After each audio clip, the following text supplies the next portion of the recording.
Hey everyone, welcome back to the channel. It's Josh. This video is going to be removing the EGR on this V10 TDI for inspection purposes only, as it's not federally legal to remove it and drive on the road. So this engine's getting cams done, so it makes it a lot easier to get the valve cover off and working around without the EGRs on it. This one has two, as it's got two turbos, so it's got basically two of everything. So we've got your EGR pipe coming off of your turbo manifold, going up to your cooler, which is up here underneath the wiring. Got some coolant lines, one there and one underneath there, and then obviously comes out of the cooler, goes to your intake. So I'm going to be removing both. I started here and it's going terribly so far. The camera won't zoom in, but I got one out, but one's broken off flush. As you can see, the bolts are corroded down pretty bad, and this one's broken. So this is going to be possibly an interesting job. So I'm going to get started and we'll see how this goes.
So we've got the one side fully disassembled here.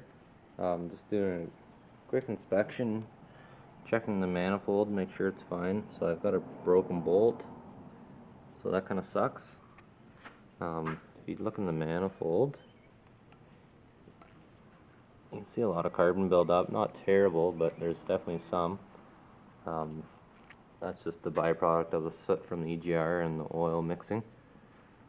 So that's going to be cleaned up while the engine's out. That's basically all the components there. So you want to make sure all these joints aren't broken or cracked. Everything seems in good order. The plunger in there, make sure all seems good. One issue I don't like was on the cooler itself. I'm not sure if I can get a good video or a good picture of it.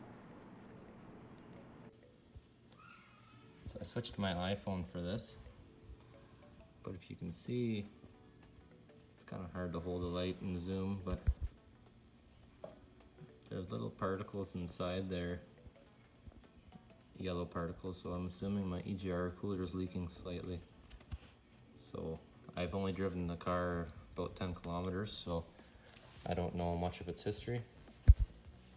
There's a good chance it's EGR seeping a little bit of oil into it, or a little bit of coolant into it, and burning it off. which isn't ideal.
So using a stick welder obviously isn't very ideal for this.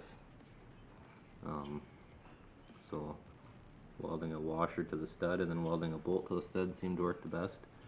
I couldn't get down to the bottom of the nut with the stick welder. And I just was using 6011 farmer's rod with cheap Everlast stick welder, so it wasn't the greatest, but definitely worked in a pinch. So hopefully the other side doesn't break off. I'm going to give it a bit of heat, seeing how these bolts came out.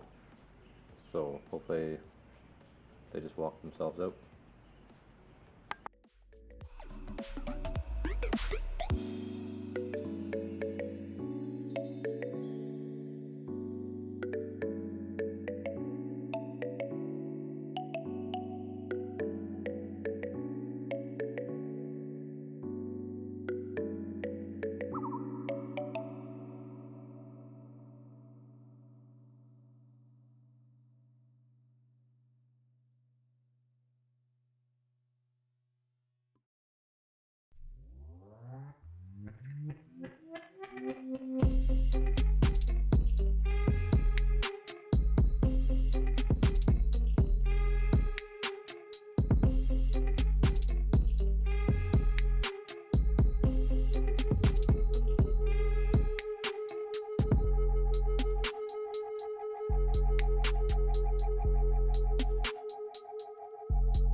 So here are all the components removed.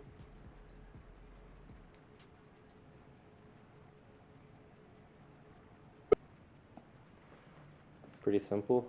So now with this off, you can now do whatever inspections you had planned on doing with the EGR removed. If you like this video, subscribe to the channel and follow along with the build. I got the cat and DPF off. Tandem pumps are off and cams are coming out next. So yeah, so if you'd like this video and you want to follow along, subscribe and see where this project ends up.